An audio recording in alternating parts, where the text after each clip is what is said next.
There is no most valuable Viking. There are only 40 most valuable Vikings. 40 for 60, put it that way. I just can't accept this. Thank you.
For the Minnesota Vikings, the 1969 season ended in January just as it had begun in September, with an unexpected defeat.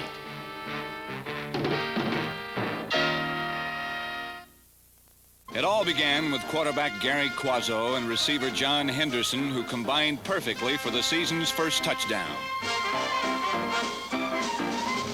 Quazzo then launched a bomb to Gene Washington for a comfortable halftime lead over the New York Giants. But new coach Alex Webster and 63,000 Yankee Stadium fans ignited the Giants, and a sure victory slipped through the Vikings' grasp, 24-23.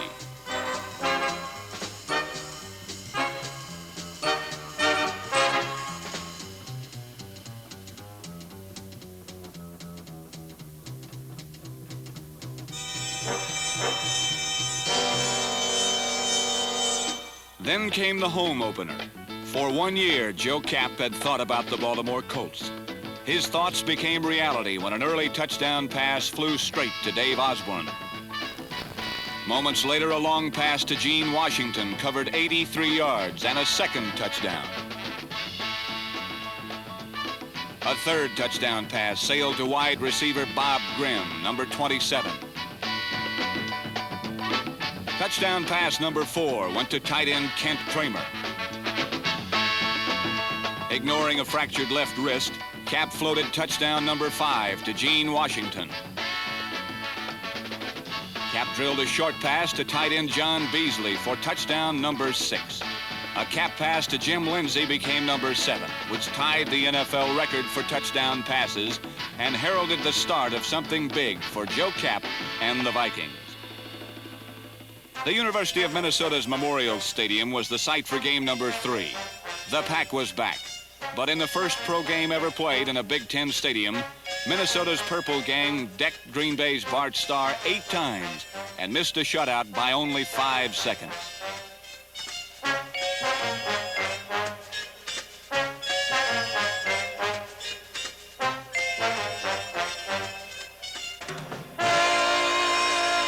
In Game 4, the Vikings were rambunctious guests at the home opener of the Chicago Bears.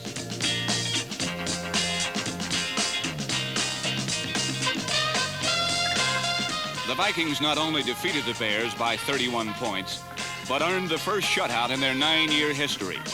True to the code of 40 men for 60 minutes, the biggest play occurred when number 57, former Bear Mike Riley, blocked a punt and recovered it for a touchdown.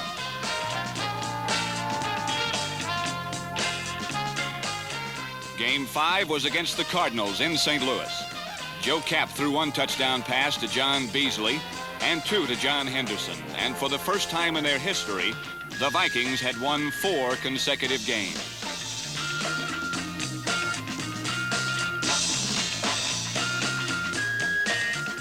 Back home against Detroit, Joe Kapp bombed the Lions for a 21-point halftime lead. Cornerback Ursel McBee, number 46, intercepted 3 passes, and the Vikings rolled on to their 5th straight victory. Next, it was the Bears' turn again. This time, Bobby Douglas wore the bullseye. The Purple Gang got to him 9 times for almost 80 yards in losses.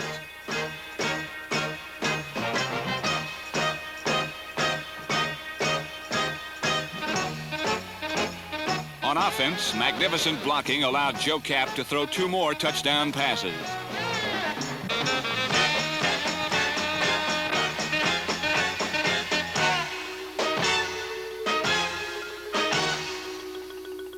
The Vikings ended the first half of the season in style when number 26, Clint Jones, broke free for an 80-yard touchdown, the longest NFL run in 5 years. The Vikings were riding high with 6 straight wins, 2 of them over their old nemesis, the Bears, and a national audience was beginning to understand the meaning of 40 for 60.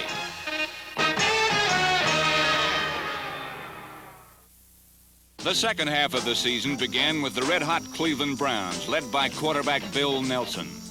The Browns were quickly cooled.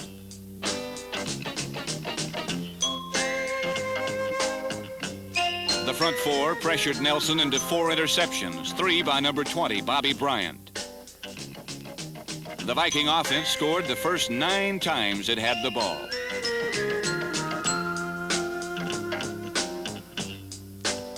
Joe Cap survived Cleveland's pressure and completed 3 more touchdown passes to Gene Washington as the Vikings rolled up their 7th straight victory, 51-3.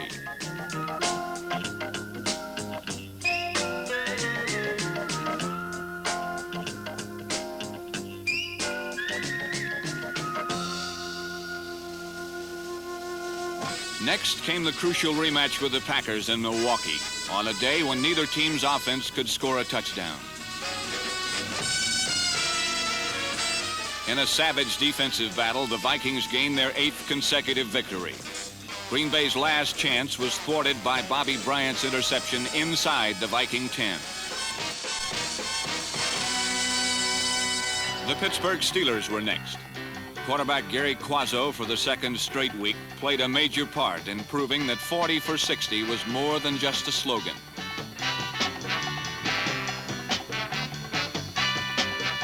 The game's biggest play was an example of what happens when a team is winning.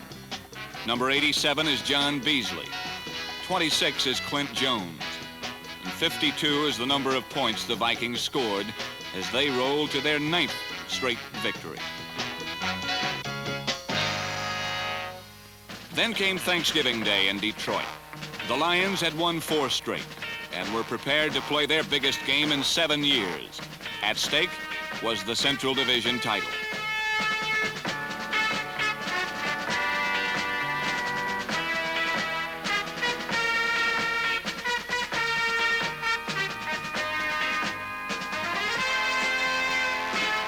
The Vikings forged an early lead and then teed off on quarterback Greg Landry.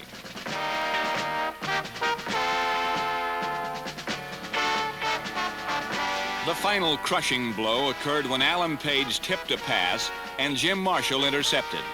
Page, attempting to block for Marshall, wound up scoring himself as the Vikings swept their 10th straight and their 2nd straight Central Division championship. Next came the undefeated Rams in their glamorous Hollywood setting. Roman Gabriel, the NFL's most valuable player, had led the Rams to 11 straight wins. But it was the Vikings who controlled the game. And it was the Vikings who left the Coliseum with 11 straight wins.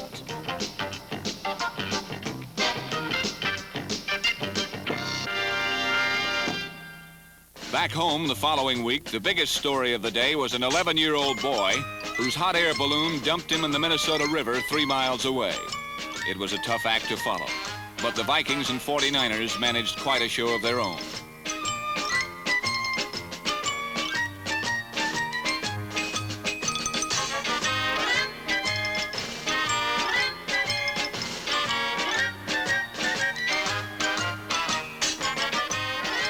Fred Cox scored all the points in the first half, 3.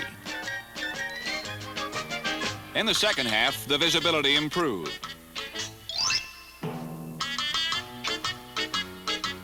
A long pass to Gene Washington finally made the difference as the Vikings mushed to their 12th straight victory. the longest one-season winning streak in 35 years, and once again, Joe Kapp had played Santa Claus for the Vikings. The final game of the regular season was in Atlanta, which some people consider part of the sunny South.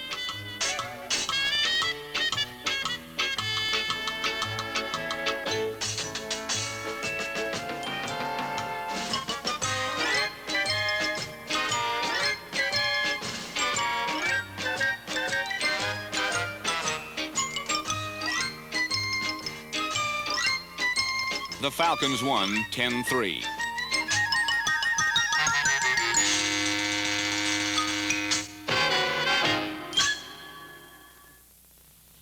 In just 3 years, Coach of the Year Bud Grant had led his team from the bottom to the top.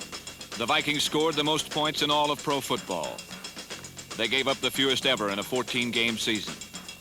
Such success begins with defense, and defense begins with the front four.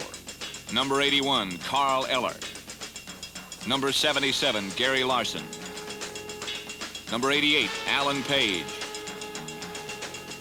And number 70, Jim Marshall. All four played in the Pro Bowl. Right end Jim Marshall is perhaps the quickest striking force in football.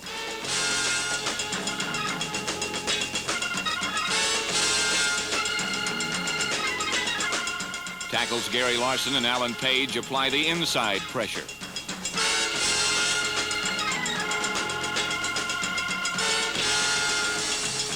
To All-Pro Carl Eller, the philosophy of defensive football is simple. Defensive ball players take pride in knowing that they're rough and that they're tough and that they're mean, and that you really have to just hit and smack and sock and tear, and whatever happens, it's going to be all for one and one for all.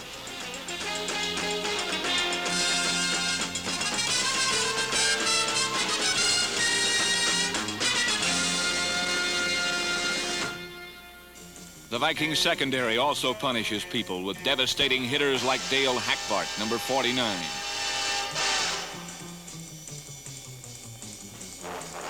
The Vikings led the NFL in interceptions with 30. Everyone helped. Carl Kasulke, number 29.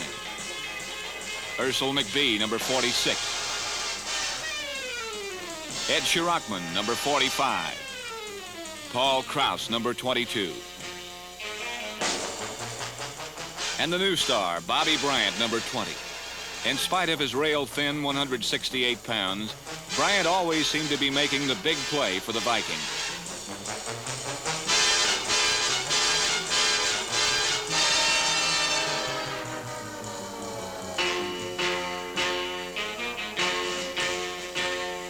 Seven interceptions were grabbed by the linebackers, but their usual style was less subtle, like the blitz. Number 58 is right linebacker Wally Hilgenberg.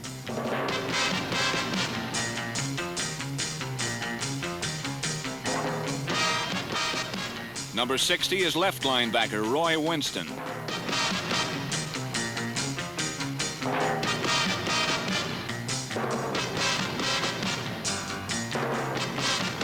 Number 59 is middle linebacker Lonnie Warwick.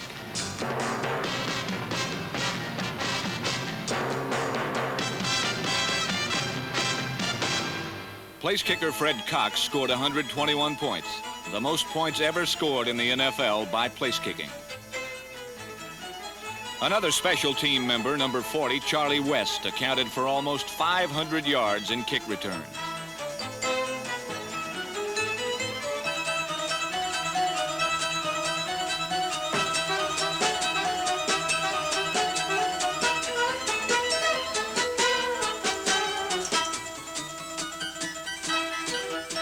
The team's greatest improvement was in the high-scoring offense, especially the passing game.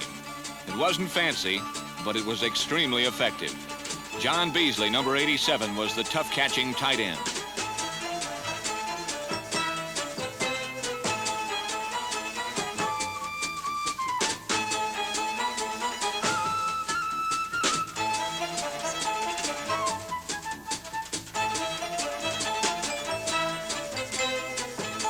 Number 80, John Henderson, was a graceful and effective wide receiver.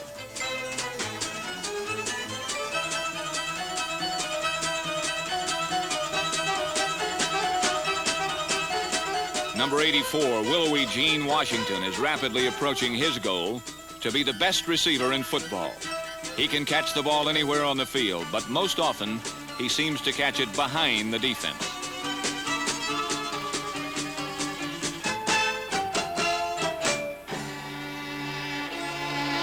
Offensive tackles Alderman, Davis, and Yerry. Guards Sunday, Valone, and White. And center Tingelhoff are among the best at opening holes for runners like number 26, Clint Jones.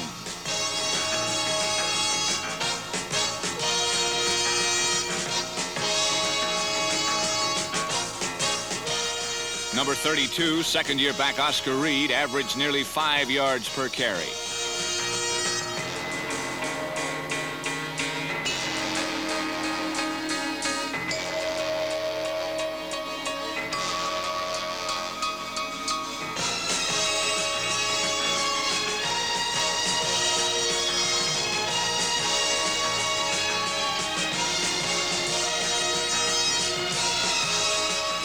Number 30, Bill Brown, is one of the best receivers in football.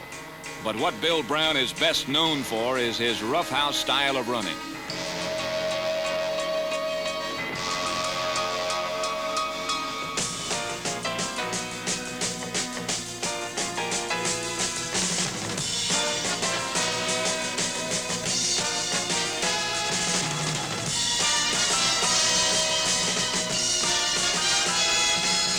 Dave Osborne, number 41, is also an excellent receiver.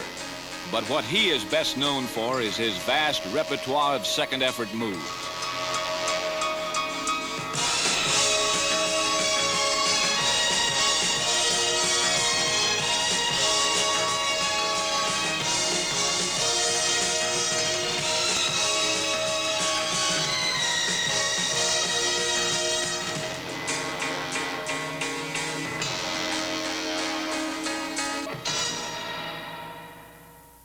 Among the 40 most valuable Vikings is quarterback Joe Kapp. But somehow he is something more.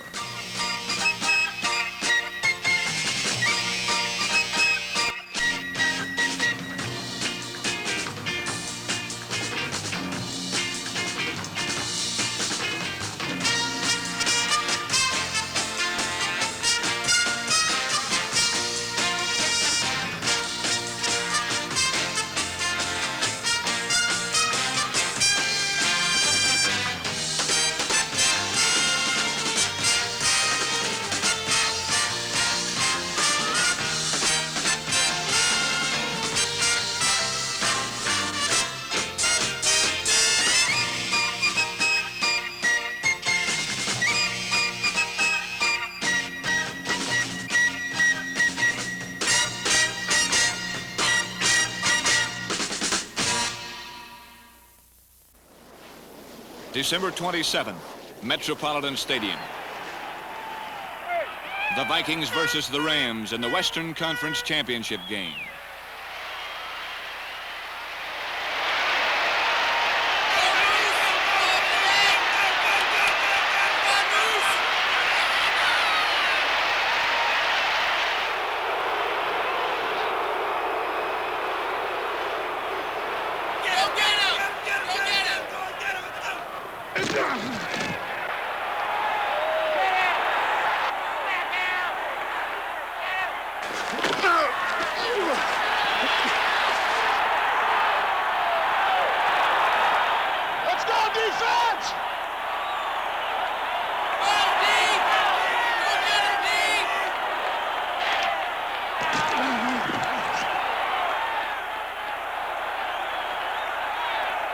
At halftime, the Rams led 17-7. It was no longer 40 for 60. It was now 47,900 for 30.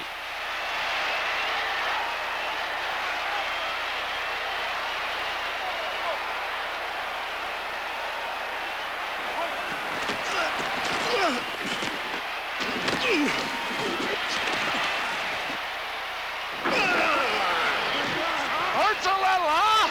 Lester hurts a little, huh?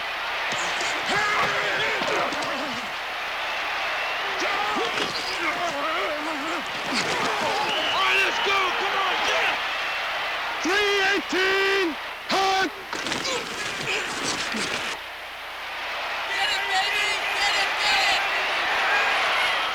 275!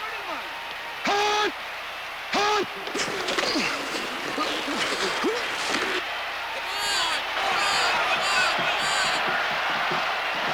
Make it go! Make it go!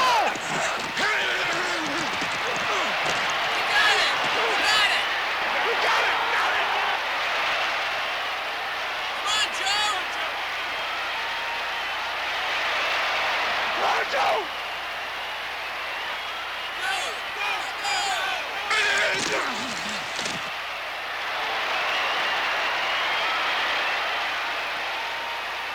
Check! 275! Hunt! Hunt! You got it! You got it!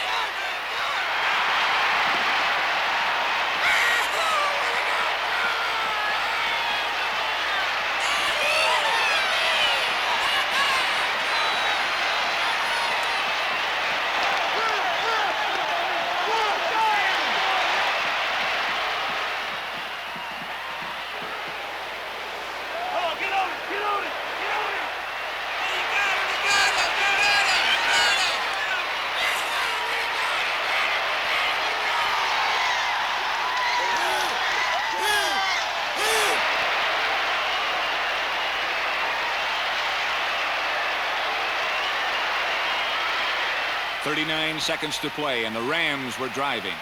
Then came the play of a lifetime for Alan Page, number 88.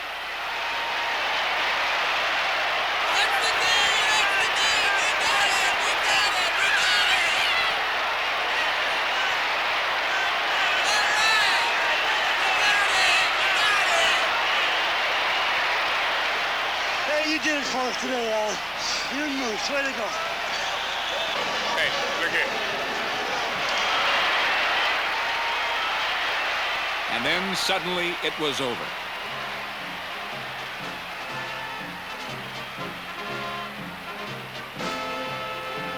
For the Vikings and their fire-breathing quarterback, there was to be one more magic day against Cleveland in the NFL championship game.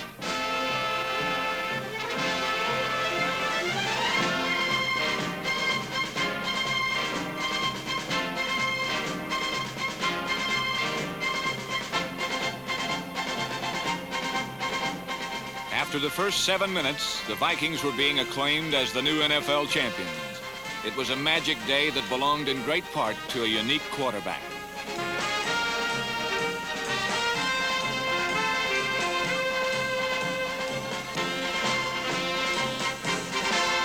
It was a magic day that belonged, most of all, to 40 men competing as one.